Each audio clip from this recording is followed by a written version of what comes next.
عمر فاروق رضی اللہ تعالیٰ عنہ کا مبارک زمانہ ہے۔ حضرت عمر نے فوج بھیجی ایران کے حکمران کے ساتھ جہاد کرنے۔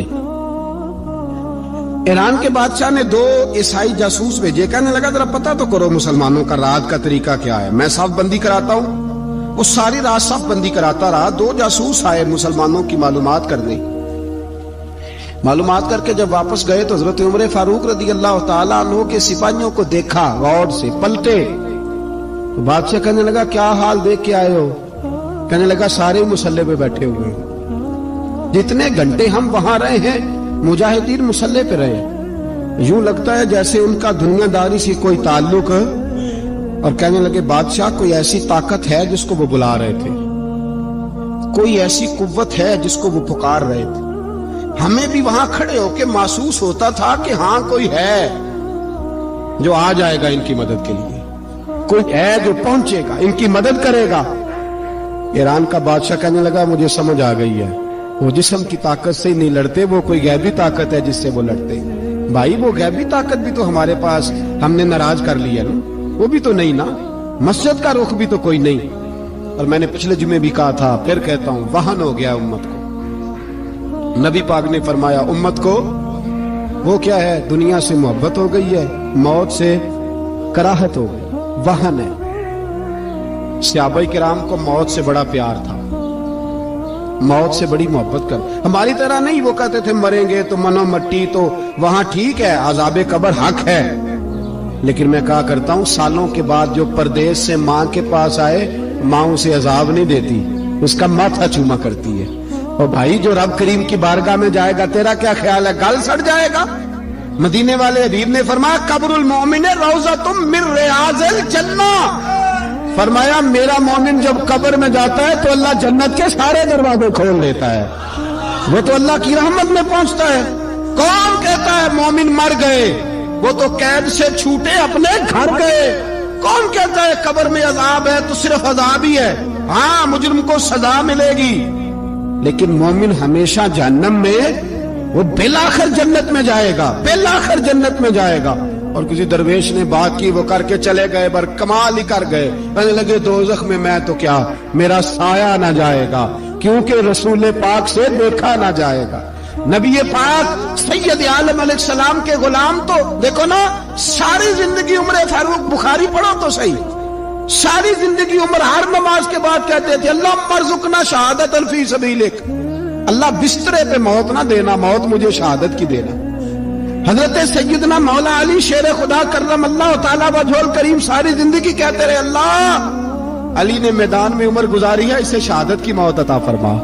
او بھائی یہ تو شہادتیں مانگنے والے۔ حضرت امام حسین میدان کربلا میں کھڑے تھے، شمر کہنے لگا حسین تیری چاروں جانب موت ہے، آپ فرمانے لگے تجھے ابھی ہمارا پتہ ہی نہیں، موت سے تو ہمارا پیار چلتا ہے، اور فرمایا یہ شہادت تو ہمارا پیچھا کرتی ہے، پہنچ جاتی ہے جہاں ہم ہوتے ہیں، موت سے ڈرا رہا ہے۔ مسلمان کا مرنے کو دل نہیں کرتا، ورنہ وہ اتنی بڑی کوٹھی میں کون رہے گا؟ مرنے کو دل اس لیے نہیں کرتا کہ وہ جو 6 کروڑ 10 کروڑ ڈالر لوٹ کے رکھے، مر گئے تو کھائے گا کون؟ وہ فقیر فاقہ مست تھے، ان کا گھر ہی کوئی نہیں تھا، ان کے بینک بیلنس ہی کوئی نہیں تھے، وہ کہتے تھے گھر ہمارا ہے وہ جو ہمارے رب نے تیار کیا ہوا ہے، ہمارا بینک بیلنس ہے وہ جو ہمیں جنت میں جا کے ملے گا، ان کا تو یہ کھاتا ہی کوئی نہیں تھا، اس لیے وہ شہادت کی۔ حضرت عمر بن جموع رضی اللہ تعالیٰ عنہ میدان احد میں 4 بیٹے لے کے آئے، کتنے بیٹے بول کے بتائے؟ 4 بیٹے لے کے عمر بن جموع آئے، اور خود ایک ٹانگ سے لنگڑے سے آبی ہے، ٹانگ چھوٹی ہے، حضور کے سامنے کھڑے ہوئے کہا محبوبہ میرے 4 ہی تھے، میں 4 ہی لے آیا ہوں، قبول کر لیں۔ تو حضور نے فرمایا تو کیوں تلوار اوڑے آیا ہے، یہ تو نے کیوں گلے میں اسلحہ ڈالا ہوا ہے؟ کہا یا رسول اللہ میں نے بھی تو جانا ہے نا۔ تو حضور نے فرمایا 4 بیٹے جو ہیں۔ تو حضرت عمر بن جموع نے بات کی، صحابہ کہتے ہیں ہم لبوں سے مسکرا رہے تھے، آنکھوں سے رو رہے تھے، کیا عجیب انداز ہے۔ حضور نے فرمایا عمر 4 بیٹے جو آ گئے تو رہنے دے۔ حضرت عمر رو پڑے، کہنے لگے محبوبہ کیا لنگڑے جنت میں نہیں جائیں گے؟ کیا حضور میں لنگڑا ہوں تو میرے لیے جنت کوئی نہیں؟ میرے حبیب پاک سید عالم صلی اللہ علیہ وسلم نے فرمایا عمر تو ضرور جنت میں جائے گا۔ کہا محبوبہ پھر بچے بعد میں جائیں گے، میں پہلے میدان میں جاؤں گا۔ ایک بی بی 4 بیٹے لے کے آئی احد میں، کہا محبوبہ کل کمائی تھی میں لے آئی ہوں، میرے پاس کوئی اور شے ہوتی تو میں بچا کے نہ رکھتی. بیٹے دے کے نا حاضری لگوا کے تو واپس دروازے پہ لے گئی. حضرت سیدنا عبداللہ ابن عمر فرماتے ہیں بی بی بول رہی تھی تو میرا جذبہ جہاد بڑھ رہا تھا. اپنے بیٹے کو کہنے لگی میں تمہیں حضور کے پاس چھوڑ کے جا رہی ہوں. جب تم میدان میں گرو گے تو میں تمہیں دیکھنے آؤں گی. دیکھنا تمہاری پشت پہ کوئی زخم نظر نہ آئے. جتنے تیر کھانے ہوئے سینے پہ کھانا, اتنے تلواروں کے نیزوں کے زخم برداشت کرنے ہوئے یہاں کھانا, پشت پہ زخم نظر نہ آئے. حضرت عبداللہ ابن عمر فرماتے ہو بی بی کی گفتگو میرا جذبہ جہاد بڑھا رہی تھی. ایک بی بی 3 سال کا 4 سال کا بیٹا لیے رو رہی ہے, احد کا دن ہے. سہیلیاں پوچھتی ہیں تو کیوں روتی ہے؟ وہ کہتی ہے دیکھو میرا خامد بھی بدر میں شہید ہو گیا, بھائی اور باپ بھی. دل کرتا ہے کوئی جوان بیٹا ہوتا تو آج مصطفیٰ کے ساتھ اسے ہی بھیج دیتی. کوئی جوان میرے پاس ہے ہی 3 سال کا تو کیا کروں, 3-4 سال کا بچہ کیا کرے گا؟ پتہ نہیں کیا دلیل آئی. اچانک اٹھی, بیٹے کو سینے سے لگایا, کپڑا ڈالا, مسجد نبوی پہنچ گئی. حضرت بلال کہتے ہیں مجھے ملی. کہنے لگی بلال مجھے پتہ ہے حضور تیاری کرا رہے ہیں جنگ کی, پر 2 منٹ اگر میری ملاقات ہو جائے. بلال حبشی کہنے لگے حضور ہم ایک بی بی ضد کر رہی ہے. حضور باہر آئے, کہنے لگی حضور میں فلاں کی بیٹی, فلاں کی بہن, فلاں کی بیوہ ہوں. میں نے بدر میں 3 شہید دیے ہیں.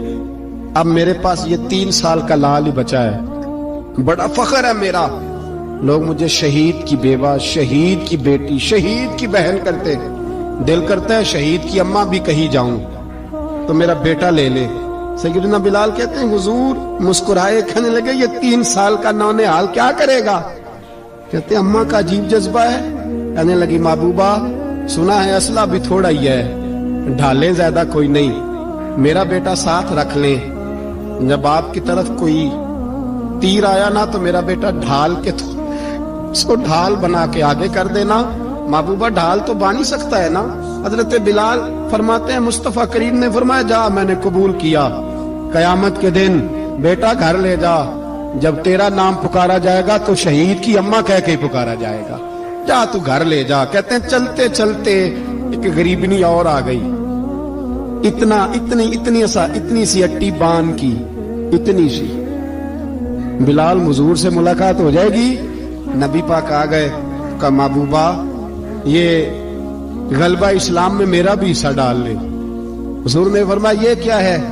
کہنے لگی حضور خامد فوت ہو گیا, اولاد اللہ نے بے نیازی سے دی نہیں, سویرے چرخہ کاٹ کے رزق حلال کھاتی ہوں. میرے پاس نا یہ اتنا سا بان ہے, ایک گھوڑے کی لگام بن جائے گی. محبوبہ حصہ تو ڈال جائے گا نا دین کے لیے.